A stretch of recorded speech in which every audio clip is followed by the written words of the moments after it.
Mount Tarawera is the volcano responsible for one of New Zealand's largest historic eruptions, located 24 kilometres southeast of Rotorua in the North Island. It consists of a series of rhyolitic lava domes that were fissured down the middle by an explosive basaltic eruption in 1886, which killed an estimated 120 people.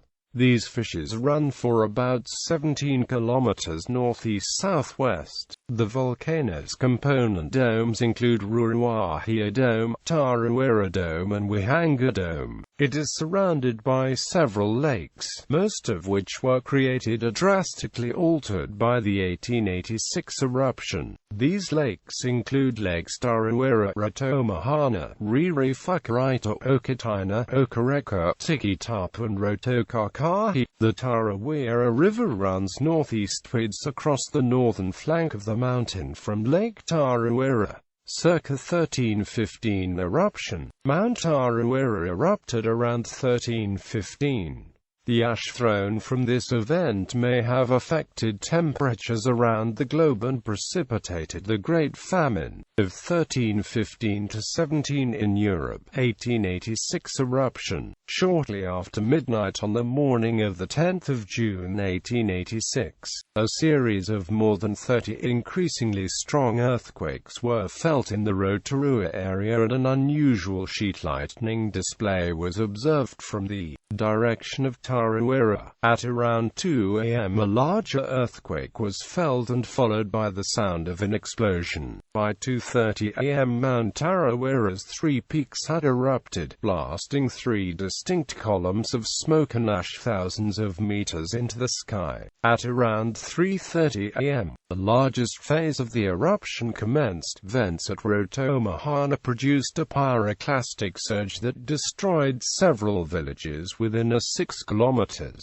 radius, and the pink and white terraces appeared to be obliterated. The eruption was heard clearly as far away as Blenheim, and the effects of the ash in the air were observed as far south as Christchurch, over 800 kilometers away. In Auckland, the sound of the eruption in the flashing sky was thought by some to be an attack by Russian warships, although the official contemporary death toll was 153. Exhaustive research by physicist Ron Keim only identified 108 people killed by the eruption. Much of the discrepancy was due to misspelled names and other duplications, allowing for some unnamed and unknown victims. He estimated that the true death toll was 120 at most. Some people claimed that many more people died. The eruption also buried many Maori villages, including Tarawera, which has now become a tourist attraction, and the world-famous pink and white terraces were lost. A small portion of the Pink Terrace was rediscovered under Lake Rotorua 125 years later. Approximately 2 cubic kilometers of tephra was erupted, more than Mount St. Helens ejected in 1980.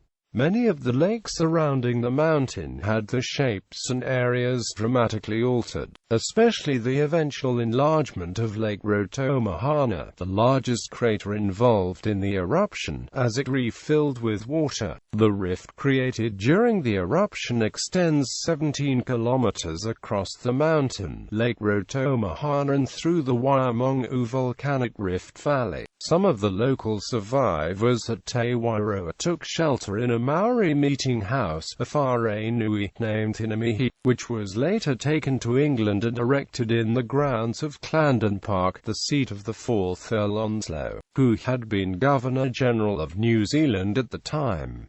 The Phantom Canoe. One legend surrounding the 1886 eruption is that of the Phantom Canoe. 11 days before the eruption, a boat full of tourists returning from the terrace saw what appeared to be a war canoe approach the boat, only to disappear in the mist half a mile from them. One of the witnesses was a clergyman, a local Maori man from the Tarawera. Nobody around the lake owned such a war canoe, and nothing like it had been seen on the lake for many years. It is possible that the rise and fall of the lake level caused by pre-eruption fissures had freed a burial waka from its resting place. Traditionally, dead chiefs were tied in an upright position.